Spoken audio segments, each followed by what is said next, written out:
InsyaAllah kalau ada rezeki lagi, kita berjumpa lagi. Dan saya pun insyaAllah kalau panjang umur, saya nak pergi umrah. Kalau ada panggilan haji lepas ni, insyaAllah saya akan pergi dengan Insaf Travel, insyaAllah. Okay, Assalamualaikum. Alhamdulillah kepada syukur kepada Ilahi. Alhamdulillah kami di sini semua jemaah-jemaah haji Insaf Travel telah pun selamat sampai di KLIA.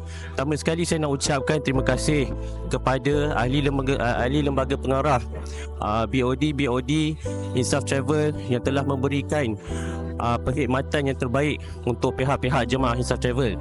Yang kedua, tak lupa juga kepada pihak-pihak kaki tangan PJH seperti Ustaz Zudi, seperti Ustaz Hilmi Hambali dan juga Ustazah Ramlah yang telah banyak bertungkus lumus membantu kami di sana untuk memastikan haji yang mabrur selesai dengan mudah dari awal hinggalah ke akhir perjalanan haji.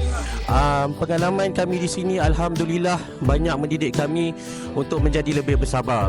Pengalaman kami orang kata di sana gembira ada, sedih, duka, semuanya ada. Tetapi kami di sini kami diikat dengan iman.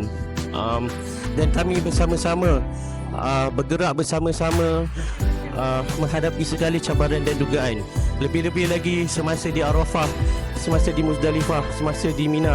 Kalau Ustaz Zudi tak lupa, kalau Ustaz Hilmi tak lupa, saya akan pegang kenangan kita bersama-sama menjelajah 7 km dari Muzdalifah sehinggalah ke Jamrah.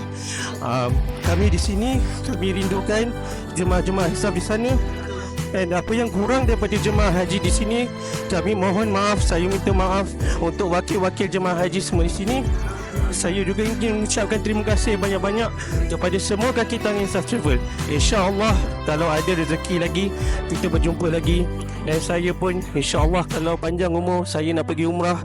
Kalau ada panggilan haji lepas ni, insyaAllah saya akan pergi dengan Insaf Travel, insyaAllah. Terima kasih semua.